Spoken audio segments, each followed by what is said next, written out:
Bonjour. Aujourd'hui, nous allons préparer le rituel de la pleine lune de février. Elle est aussi appelée la pleine lune de neige, en raison souvent de la quantité de neige qui tombe en cette période.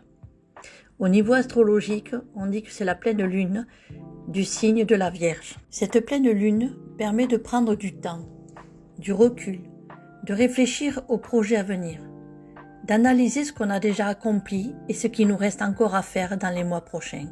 C'est comme élaborer un plan que l'on dessine au crayon, puis dans les prochains mois, ce plan deviendra des lignes de conduite, un organigramme de construction de notre avenir, tant sur nos projets que notre démarche pour évoluer.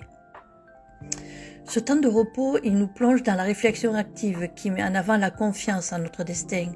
Elle bouscule nos pensées, transforme notre émotionnel, fait vibrer notre cœur pour l'accomplissement de nos espoirs, de nos espérances.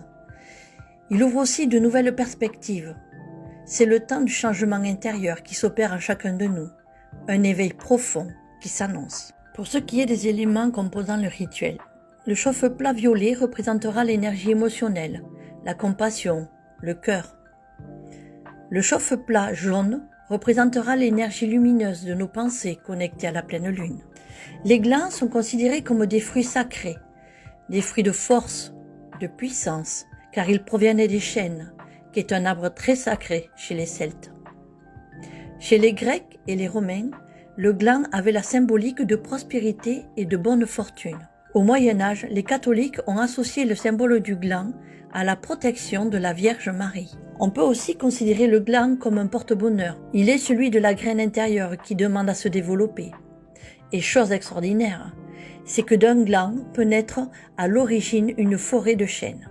Après le rituel, vous pourrez prendre un gland qui a baigné dans l'énergie de la pleine lune et l'offrir à votre entourage en guise de porte-bonheur. Concernant les cyprès, il représente l'éternité, l'immortalité, car il est toujours vert, quelles que soient les saisons. Pour le hou, il est, pour de nombreuses civilisations, signe de porte-bonheur pour la nouvelle année. Il sera de bon augure de le placer à la porte d'entrée de nos maisons.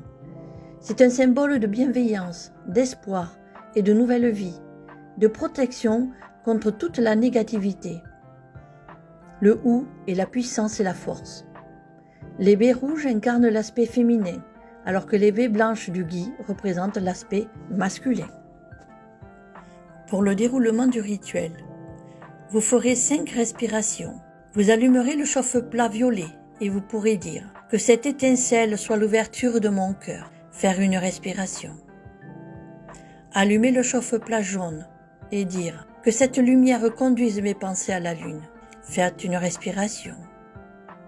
Et ensuite, mettez-vous en méditation environ 30 à 20 minutes à 30 minutes en vous connectant à la pleine lune. Laissez ces rayons vous envelopper et ressentez la puissante énergie lunaire vous transformer. Une fois le rituel terminé, vous garderez le bouquet de houx dans votre maison que vous placerez à l'entrée et vous pourrez distribuer les glands du rituel à vos proches en guise de porte-bonheur.